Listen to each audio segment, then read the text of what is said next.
Alright, another week, another 100% used on Fable, and I'll go ahead and show some gameplay of the Phoenix Wars bots that I've updated this past week.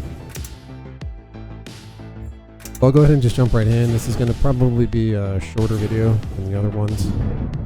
Hopefully get it done within 10 to 15 minutes.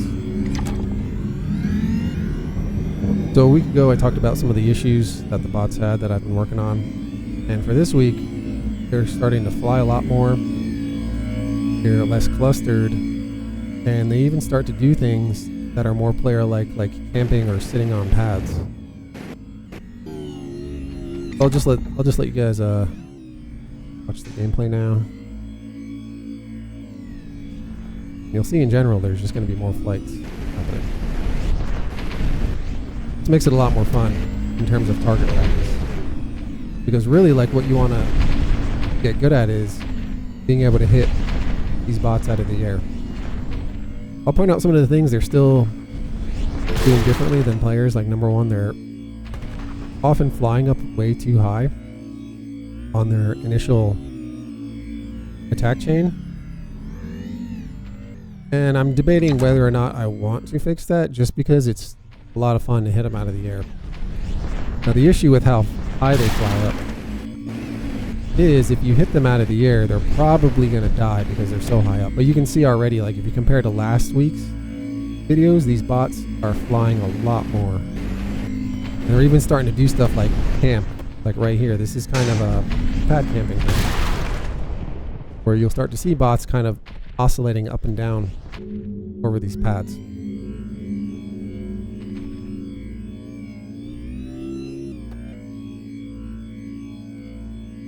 Now, I think the Phoenix Wars bots are in a pretty good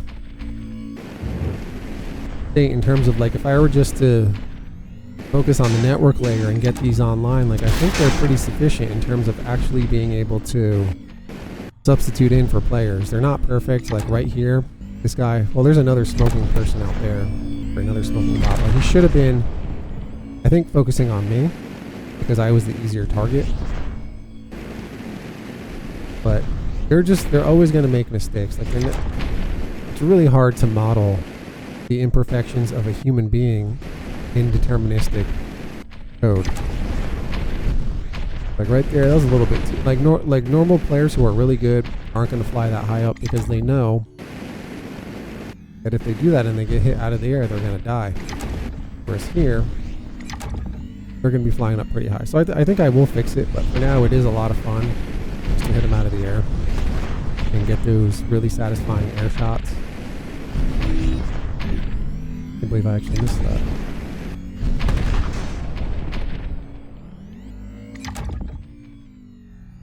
This guy's trying to run away. Oh, another thing. So if the bot is, like, looking at the missile incoming. So two really cool things right there.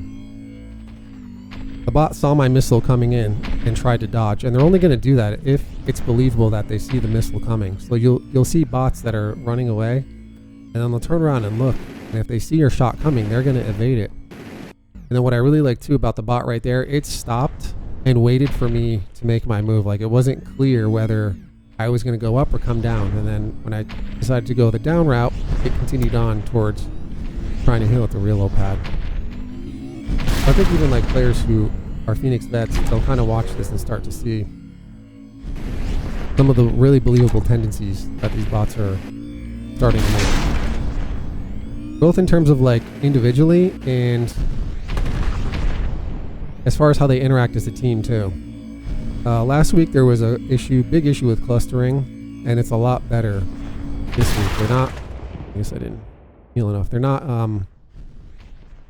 piling onto each other like they were a week ago. They're trying to stay more spread out, and that's leading to just better, not just better, or not just more realistic, but better gameplay too. Right here we got somebody who's trying to camp a little bit. Now I do think I need to bias that for them to want to camp pads that are not their own base pads, because, like, usually the action when you do this, when you camp a pad, you're counting on the action coming to you.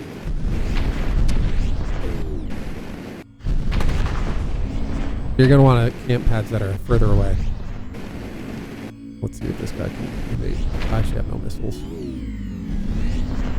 Even me as the player, I'm making mistakes. Not paying attention to my weapons count. And I put myself in a bad position.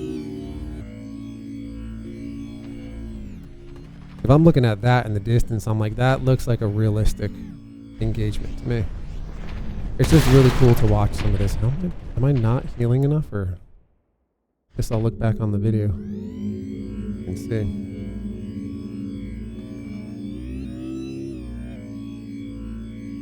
But yeah, just really cool to watch some of these engagements.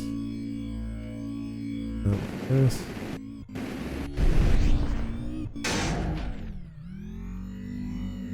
Just cool things where like the bots understand, like, I'm not going to sit. This is going to be a sitting duck. Like, he kind of reloaded and just kept going. Did not stop and wait for my shot. Now again, with them flying up high, actually one of the issues I just thought of, as fun as it is to try to hit them out of the air, they are wasting a little bit of fuel doing that. So they follow the same rules that players do. They've got the same fuel tanks, the same missile counts. And if they can save a little bit more, that's going to help them last longer in battles, because they do have a reload condition where, you know, if you're out of fuel, it's a big deal. You can have 3 missiles and stick around, but these bots are going to be enticed to kind of just turn and leave the fight when their resources are getting depleted.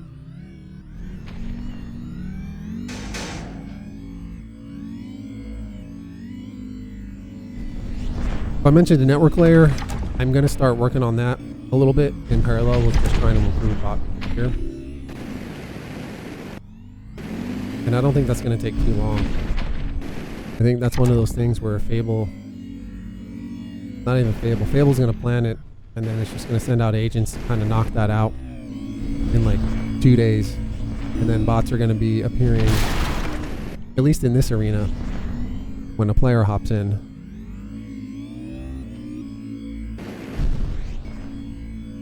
I think the Phoenix Wars bots are mostly good to go, minus, like, there's always going to be some issues that I could work on.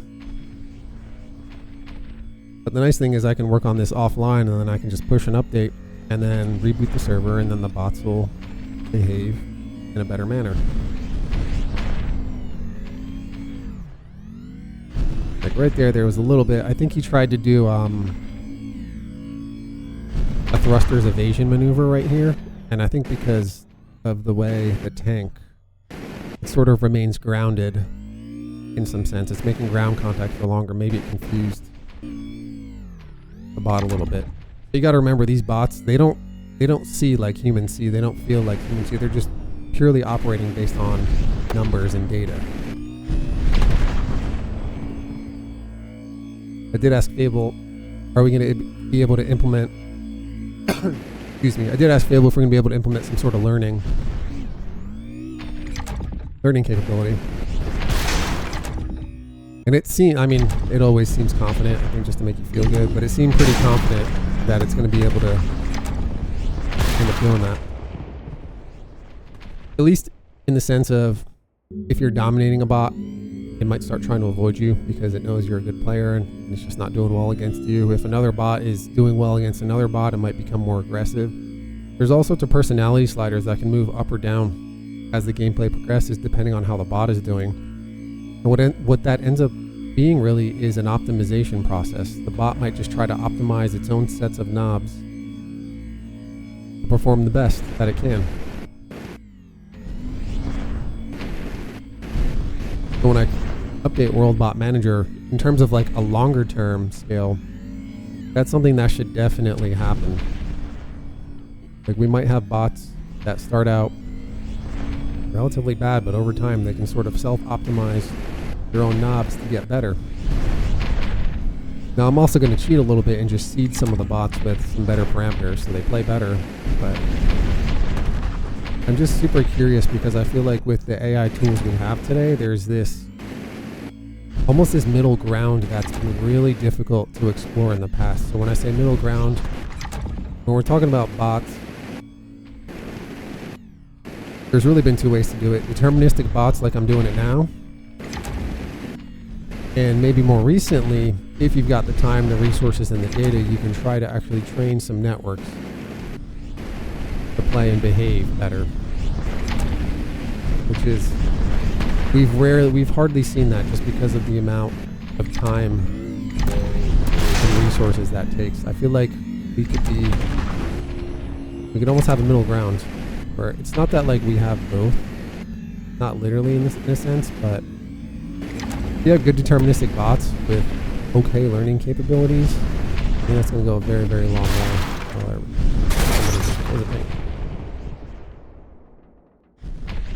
Now we still have bots clustering at pads. I did implement something. I did implement some anti-clustering, but it doesn't seem to be working well enough yet. It might also just be the nature of having 8 players per team. We've never had matches that have been this big in any mode, in any game, old or new.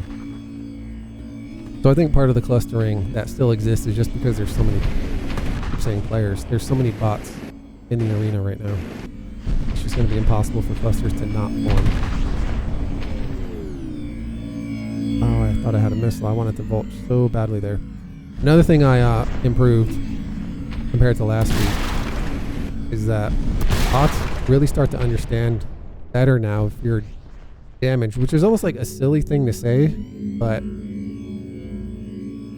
I made their initial rules based on this like longer window convergence process, and I needed to implement a very short, almost like a reactionary fire window.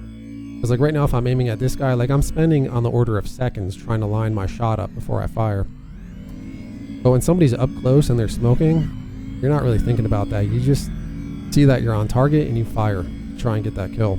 And bots are doing that a lot more now. I also tried to implement something called the holding mechanism, which is when you're flying up like this, I'm going to really need to tune this a little bit more. It's harder to hit you out of the air. It's harder to hit a bot. It's going to be harder to hit a player. It's harder for the bots to hit you too. But if they're at an advantage, if they have more missiles or they see that you're hurting, they might start trying to wait for you to land and then fire. And that is a really realistic player tendency, because that's what actually players end up doing. You know, they're having trouble hitting somebody out of the air. They can go for the nice shot, or they can kind of be a little bit, as players will say, be a lame holder and wait for the tank to drop and then take the kill. But right there we have a little bit of an like some of these bots still have awareness problems. Now it's hard for me to, it is becoming a little bit harder for me to determine like what is actually like a legitimate awareness issue versus this was just somebody that wasn't paying attention. Because you're going to see that in a real game too, especially if you have this many players in the arena. You're going to be coming up along people who are kind of like tunnel visioned on their target, not paying attention to their radar, and then just almost end up being an easy kill. Even I have it happen a little bit.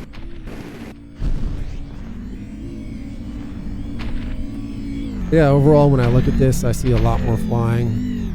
Even that right there, like the green guy, he shot at me instead of going for the blue guys, and that was because I was smoking. Nobody else was smoking yet, and he essentially just decided to try to go for the easy kill. Now he's a little bit stuck there, and I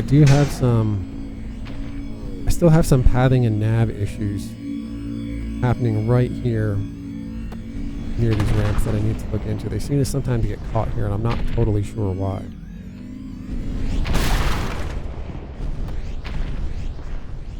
Alright, I'm going to go try and camp a pad now, so you can see what the gameplay looks like from there, because that's also starting to get and feel better.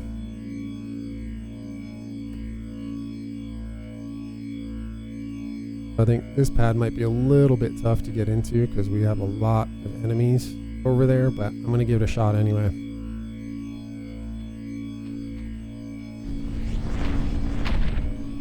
I'll do my amazing human jukes over here. I'm going to see if I can. Doesn't really. Oh, I don't have my air boost. Alright, made it.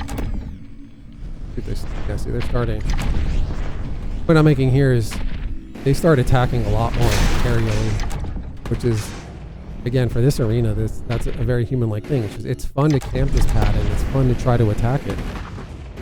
And as I play this, I almost see a fun game mode now where you're just sitting on this pad and we're launching wave after wave of just so many different bots doing the same thing, flying in, and your goal is just to stay alive as long as possible as all these bots are flying in trying to take the pad from you. And it's cool because like sometimes they fly in directly at me, other times this guy he flew to the side and he wasn't taking the path right in. Again, here he goes short, pops back up. That is very, very, very human-like right there in terms of how players actually approach this situation. Now the only thing they're doing that isn't really player-like is how high up they're flying again, because if you shoot them out of the air with the heights they're reaching, they're most likely gonna die. This bot here now is just trying to do whatever he can to stay alive. Now for any player now, if you're able to play this just offline, this is amazing. Amazing, amazing target practice. If you feel like you can start handling yourself here, you will be just fine in online Phoenix Wars against real players. Alright, quick AI talks. Last week I was a little bit almost like stressed out at how well, so I'm just sorry, I gotta point out this. I gotta point this out. They're starting to camp too now. So this guy, he's been going up and down off this pad. Again, this is kind of like a human-like behavior. He's just sniping now. Now that was a terrible snipe. I don't know what he was aiming at there, but yeah, these are things, these are roles that real players take on. There's a lot of different roles, and just seeing those roles now becoming represented in the arena by different players at different times is really cool. Okay, back to my AI talk. Yeah, I was a little bit stressed out a week ago because I was like, this is really, like, this is too good. I shouldn't be able to develop something this quickly. And since then, I think I feel a little bit better because of what I've started to realize is it's not solving the problem for me. Like, I'm still doing all the heavy lifting in terms of like the thought process and just thinking about how to solve certain problems. Because I've asked Fable, I'm like, well, you know, I see the bots doing this.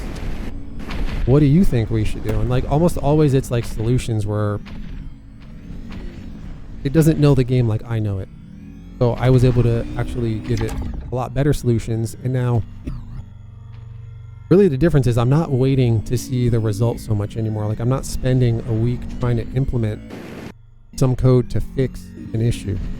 But I still am like really acting as the main brain in all of this.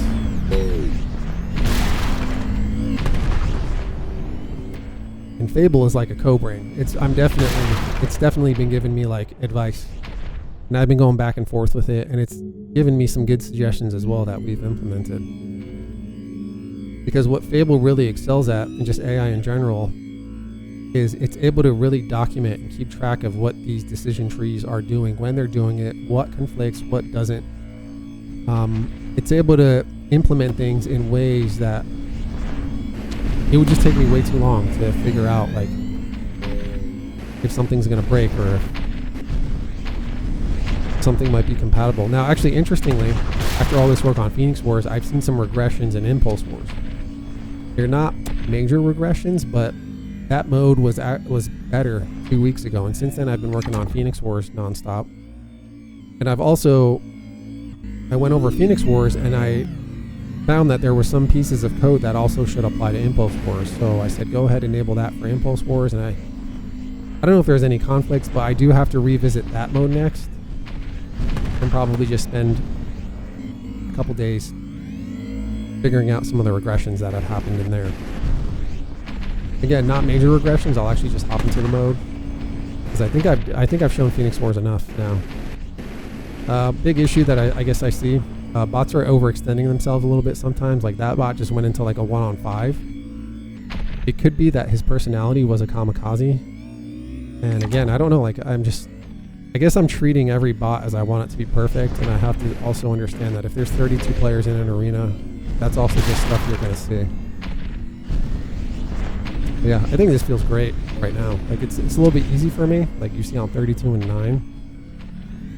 Better than a week ago though. I think I was holding a much higher ratio. And when it comes down to it, when we collect data, when these bots do end up being online, I'll see what what player versus bot data is. So if you're holding a 2.0 against bots but a 1.0 against players, the normalization there is really easy. Just count each bot kill as half a kill. And then everyone should be happy in terms of stat saving, stat recording, and fairness.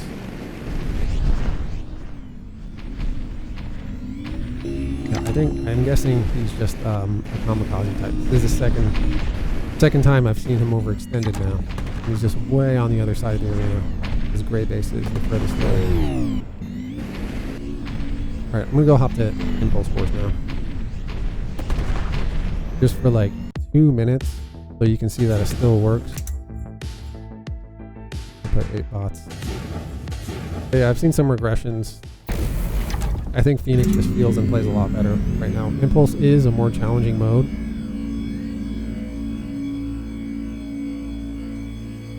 It is the biggest challenge I have with Impulse Wars right now is figuring out what's a good balance between taking a pointless shot. And by pointless, I mean like right now if I just fire, that's going to push the bot back. Actually, that wasn't pointless because there was a teammate behind him to bounce off of. But if there was nobody behind him, that shot would have just pushed that bot back and done really nothing. But like I already got sniped.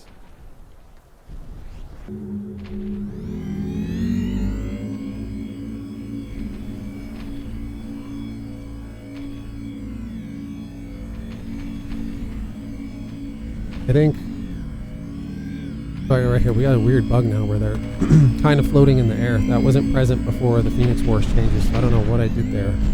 That might have started causing that. But like you see them, they just start floating. I think it had, like, my guess right there is it has, I did an update recently that had something to do with drag. And it seems like it's not turning off in the air right now. So when tanks go flying, they're, I think that one slows down. They're slowing down. I'm not slowing down, but the bots seem to be slowing down. Like I'm still moving normally, flying through the air. Not a huge deal because that's not bot behavior related. That's just a separate bug that once I fix that, all that goes back to normal. But yeah, with Impulse Wars, like with Phoenix, it's more just like aim well, stay alive, juke, evade well. Here it's harder because you have all that, but I have to find a way to represent like what's a good shot versus just a pointless shot. And I have implemented some things and they do respond well in some cases. But I feel like the balance of good shot versus pointless shot doesn't feel quite right just yet.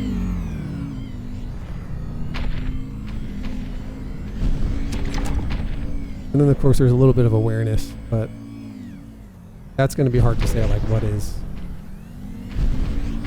what with 32 players in there. This guy, I don't know what he's doing. But yeah, we got some regressions in here, so I'm going to work on that. But I just kind of hopped in here to show that this mode still works. I think overall it's going to need about double the amount, at least double, if not triple the amount of time that Phoenix Wars is going to need. Phoenix, I've been working on that for about 2 weeks very actively. Impulse Wars, if I don't count the amount of time it just took to get the bots working, if I just really consider the amount of time that I've only been focusing on the mode, it's probably about like 2.5 to 3 weeks now. Yeah, there's a drag issue going on with the tanks.